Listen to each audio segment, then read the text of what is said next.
Reusable diaper बाळासाठी खरंच एक चांगला पर्याय आहे का?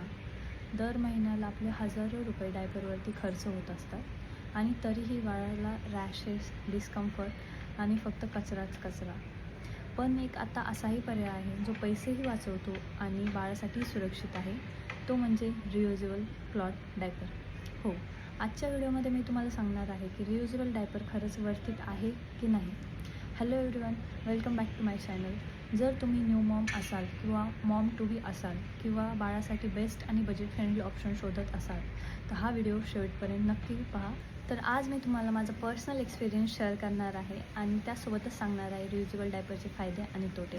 तर इथे माझ्याकडे 2 वेगवेगळ्या ब्रँडचे डायपर आहेत, तुम्ही पाहू शकता. हे म्हणजे बेबी हगचं आणि दुसरं म्हणजे सुपर बॉटमचं. तर दोघांची क्वालिटी अतिशय सुंदर आहे. यामध्ये खूप डिफरंट कलरचे कलर ऑप्शन्स आहेत, वेगवेगळी प्रिंटिंग आहे.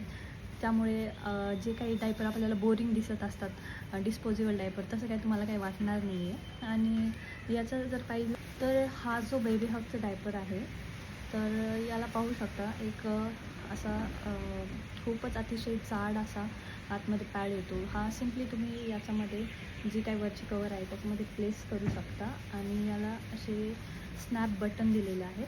तर तुम्ही तुमच्या बाळाच्या साईजनुसार याला ॲडजस्ट करू शकता. हे न्यूबॉर्नपासून 2 इयर्सपर्यंत चालतं. तर फक्त एक गोष्ट चेक करायची असते की डायपरची खूप म्हणजे अति जास्त टाईट किंवा लूज राहायला नको. बाळ यामध्ये कम्फर्टेबल आणि ब्रिदेबल वाटायला हवं. तर तुम्ही हात घालून, बोट घालून तुम्ही चेक करू शकता की खूप टाईट किंवा लूज तर नाही ना. आणि याचं पण सेम तसंच आहे, सुपर बॉटमचंही एकदम सेम तसंच आहे. फक्त याच्यामध्ये एक एक्स्ट्रा इथं स्नॅप बटन आहे ज्याच्यामुळे पॅड असा व्यवस्थित राहतो. आणि हा पॅड थोडा ॲज कम्पेअर टू बेबी हग थोडासा पातळ आहे, पाहू शकता. पण याला असं फोल्ड करून तुम्ही ठेवू शकता.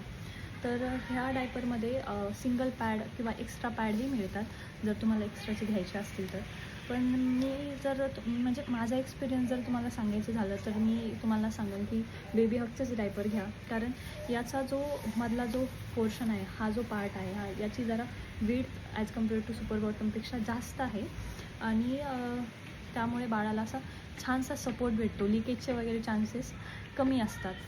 रियुजेबल डायपरचे फायदे जसं की फर्स्टली तो पैसे वाचवतो. डिस्पोजेबल डायपर जसं दर महिन्याला आपल्याला पैसे खर्च करावं लागतात, तसं रियुजेबल डायपरमध्ये नाही आहे. तुम्ही एक वेळेस वन टाईम इन्व्हेस्टमेंट आहे आणि त्यानंतर तुम्ही अनेक वेळा ते वॉश करून तुमच्या बेबीसाठी यूज करू शकता. सेकंड म्हणजे ते इन्व्हायरमेंट फ्रेंडली पण आहेत. जसं की डिस्पोजेबल डायपरमुळे खूप जास्त वेस्टेज होतं आणि कचरा पण खूप जमा होतो आणि ते प्लॅस्टिक असल्यामुळे लवकर डिकम्पोज पण होत नाही. पण जे रियुजेबल डायपर आहे ते आपण खूप वेळेस वॉशिंग करून ते यूज करू शकतो, अनेक वेळेस वापरूही शकतो. थर्ड म्हणजे ते जर स्किन फ्रेंडली आहेत. यांचं जे काही तुम्ही फॅब्रिक पाहू शकता, हे असं एकदम अतिशय सॉफ्ट फॅब्रिक आहे ज्याच्यामुळे बाळालाही डिस्कम्फर्ट वगैरे रॅशेस असं काहीच होत नाही. तेही कम्फर्टेबल आणि ब्रीदेबल फील करतात. पण रियुजेबल डायपरचा एकच तोटा किंवा ड्रॉबॅक आपण म्हणू शकतो, याच्यामध्ये थोडंसं एक्स्ट्रा वॉशिंग लागतं आणि याला थोडं जास्त मेंटेन करावं लागतं. ऊन वगैरे लागतं कारण या जाड असल्यामुळं याला वाळायला सुकायला टाईम लागतो. पण जर तुम्हालाही रोजचं रोज वॉशिंग म्हणजे रोजचं रोज जर तुम्ही कपडे धुवू शकता तर तुमच्यासाठी खरंच रियुजेबल डायपर हा एक बेस्ट ऑप्शन आहे. मी माझा पर्सनल एक्सपिरियन्स तुमच्यासोबत शेअर करायचं झाला तर जेव्हापासून मी रियुजेबल डायपर म्हणजे वापरायला सुरुवात केली तेव्हापासून ध्रुवला कुठलेही रॅशेस किंवा डिस्कम्फर्ट तर असं काहीच फील झालेलं नाही आहे. सोबतच पैसेही वाचते आणि एक आतूनही चांगलं वाटतं की आपल्यामुळे आपण काही डिस्पोजेबल डायपर वगैरे यूज करत नाही आहे. तर त्यामुळं कचराही कमी होतो. म्हणजे आपण एक चांगली सोसायटी क्रिएट करतो आहे. आपण एक आपल्या पुढच्या जनरेशनसाठी एक चांगलं इन्व्हायरमेंट देतो आहे. तर ही पण एक चांगली फीलिंग आहे. तुम्ही कधी रियुजेबल डायपर यूज केलेले आहेत का? कमेंटमध्ये तुमचा एक्सपिरियन्स नक्की शेअर करा आणि अशाच मॉमी टिप्स पाहण्यासाठी चॅनलला सबस्क्राईब करायला विसरू नका. Thanks for watching. पुन्हा भेटूया एका अशाच नवीन युजफुल व्हिडिओमध्ये.